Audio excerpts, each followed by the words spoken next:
శ్రీమాత్రే నమః. లలితా సహస్రనామాల్ని పుణ్య గడియల్లో పుణ్యతిథుల్లో పారాయణం చేస్తే ఎన్నో రెట్ల ఫలితం లభిస్తుంది. అలాగే కుటుంబ సభ్యుల జన్మ నక్షత్రం సమయంలో చదివితే కుటుంబ శాంతి. పౌర్ణమి రోజున చంద్రుణ్ణి చూస్తూ చదవడం వల్ల సాక్షాత్ లక్ష్మీదేవి ఎదురుగా చదివినంత ఫలితం కలుగుతుంది.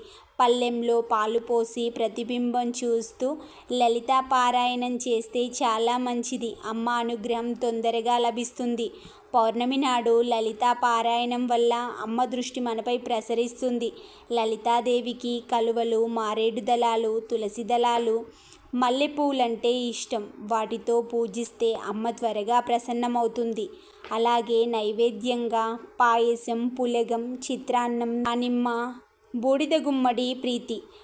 లలితాదేవికి ఈ నైవేద్యాలు పెట్టి సకల శుభప్రదమైన అమ్మవారి